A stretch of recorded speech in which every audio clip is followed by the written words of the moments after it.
Sekarang suruh saya kerja, saya hobi kerja kok.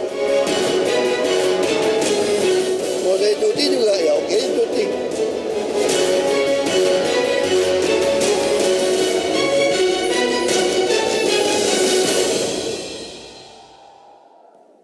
Pemilihan kepala daerah Jakarta harus memasuki putaran yang kedua.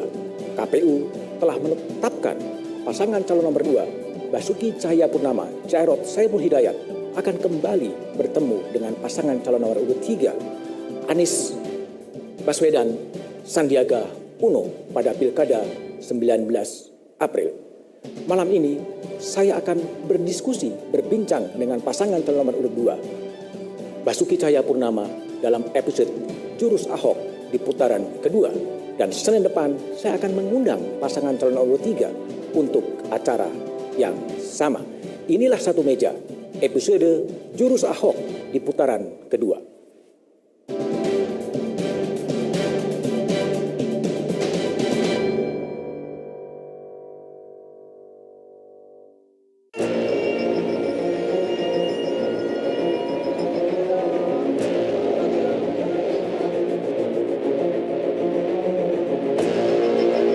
Pilkada DKI Jakarta usai sudah, putaran pertama. Dua pasang calon Ahok Jarot dan Anies Sandi resmi melenggang menuju akhir kontestasi.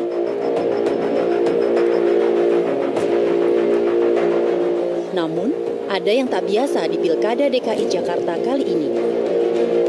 Kasus hukum yang tengah menimpa Ahok disertai dengan panasnya suhu politik terus mewarnai jalannya Pilkada DKI. Meski demikian, pasangan petahana berhasil memuncaki hasil Pilkada DKI putaran pertama. Berdasarkan hasil hitung KPUD DKI Jakarta, Ahok Jarot unggul atas pasangan Anies Sandi dan Agus Silvi dengan raihan 42,96%. Nah, kami juga bersyukur para relawan, partai politik, dan semua yang bekerja tetap akan solid untuk terus berjuang. Bapak Ibu Ketum sudah katakan, namanya saja sudah PDI Perjuangan. Memang kita perjuangan belum selesai. Dan kita akan selesaikan ini, perjuangan kita yang belum selesai. Perebutan suara diperkirakan bakal semi terjadi. Perbedaan suara Ahok Jarot dan Anies Sandi yang berkisar hanya sekitar 3% saja membuat perolehan 17% suara Agus Silvi jadi rebutan. Lobi politik terus dijalankan. Demi kursi DKI 1, mesin partai terus bergerak menambah amunisi. PDI Perjuangan gencar mencari dukungan. Pendekatan pun sudah dilakukan dengan PKB. Sementara Golkar mencoba membuka komunikasi dengan Partai Demokrat, penyokong utama Agus Silvi. Pintu putaran kedua di depan mata. Namun, langkah memenangkan Ahok Jarot bisa jadi tak sederhana.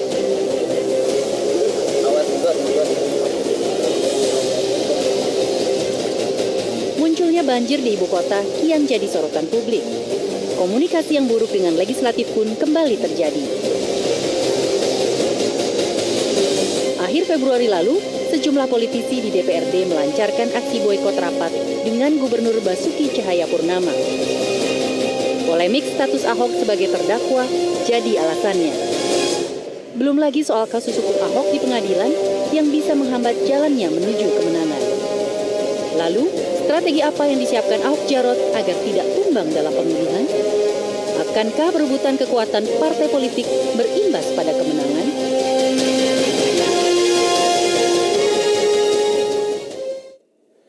Pak Ahok, perjuangan belum selesai. Putaran pertama 4296, berarti memang belum mencapai titik 50% sehingga harus berlanjut pada putaran kedua. Ini kegagalan? Belum bisa mencapai 50%? Saya kira bukan kegagalannya. Harusnya kita syukuri. Karena survei kan kita di bawah 20 malahan. Ketika terjadi kasus saya tuduhan penistaan agama segala macam ini. Walaupun kepuasan masyarakat itu stabil. Sejak saya jadi gubernur itu kepuasan masyarakat itu 70-75. 70-75? Ya, artinya kan stabil. Nggak pernah turun dari 70 survei. Tapi kenapa bisa anjok 20% lebih? Karena orang yang mendengarkan tuduhan-tuduhan yang tidak saya niat lakukan gitu. Oke, 4296 ini sesuai dengan ekspektasi Anda sebagai gubernur petahana dan calon gubernur? Malahan di awal banyak yang bilang sama saya begini, kalau Anda nggak mau pakai ini, nggak mau pakai tim ini, kamu bisa nggak lolos putaran kedua katanya. Pakai tim ini tuh pakai tim apa? Maksudnya bayar konsultan ini, bayar ini, macam-macam kan. Oh, ditawarin? Tawarin, kalau tidak pakai mungkin Anda bisa gagal masuk putaran kedua. Sekarang Anda Pak Ahok pakai Lalu saya konsultan? bilang begini, saya justru pengen lihat kalau nggak pakai ini itu dapatnya berapa gitu. Oh, Ternyata lumayan juga dipercaya orang Jakarta, masih 40, hampir 43 sebetulnya. ya 4296. Ya. Jadi Pak Ahok betul tidak pakai konsultan sama sekali? Ya kan kita kan jalan kan dengan tim partai yang segala macam. Kita betul-betul tim yang istilah orang ya kurang profesional atau apa mereka anggap gitu kan. Partai-partai cukup solid, mesin-mesin partai cukup solid bekerja di bawah? Betul. Tidak semua partai bekerja full juga. Tidak semua partai? Iya, kadang kan memang juga dari sisi keuangan juga kita batasi. Orang yang nyumbang juga kita stop juga. Saya berpikir ini ada beberapa cara gitu. Kalau kita nggak akan terlalu banyak acara juga nggak terlalu efektif kok.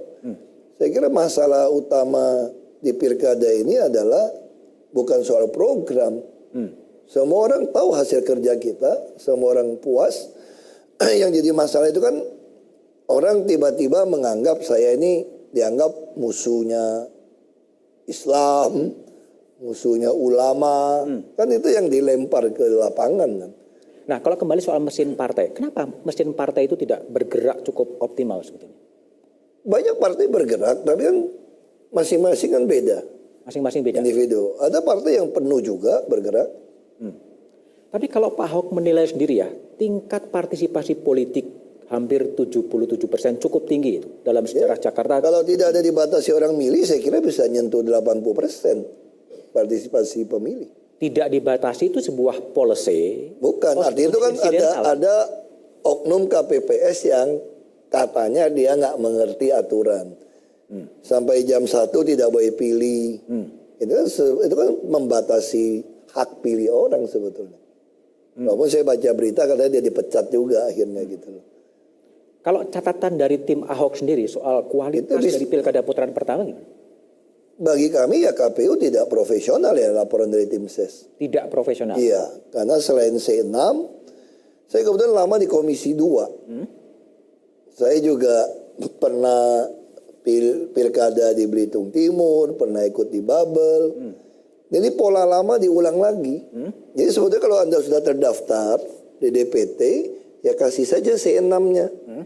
Kalau dulu memang lebih parah. Kalau tidak ada C6, walaupun ada KTP nggak bisa milih. Sekarang ada KTP boleh milih karena ada IKTP. Tapi yang terjadi waktu orang mendaftar tambah C6, dibukanya dimainkan. Nah itu kan nggak boleh. Orang kalau udah datang sebelum jam 1 tuh boleh pilih. Nah yang model itu aja mungkin bisa 2%, 3% hilang. Jadi saya lihat memang ada ketidakprofesionalan dari penyelenggara. Ini juga dibenarkan oleh tim SES, tapi ya sudahlah.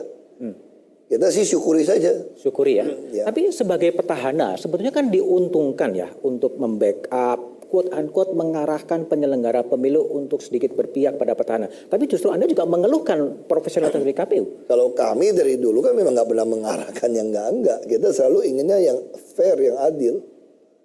Artinya betul-betul penyelenggara pemilu ini betul-betul memang problem di Saya nggak tahu. CM-nya. Itu masih ada tim yang menyelidiki ini. Saya kira ini bisa satu kajian yang menarik. Kenapa tiba-tiba orang KPPS nggak ngerti aturan gitu loh. Nggak ngerti aturan. Iya kan bingung kan. Masa dia nggak ngerti aturan. Datang jam 1 bukan di stop. Mana boleh hak pilih orang dihilangkan. Tapi kualitas Terus penyelenggaraan. kertasnya juga nggak cukup. Nah kalau kertas nggak cukup mesti dicek dong. Apa ada yang memakai DC6 untuk memilih atas nama orang lain. Karena tidak ditunjukin di KTP. Terus saksi juga duduknya jauh. Nah hal-hal ini kan mesti kita perbaiki.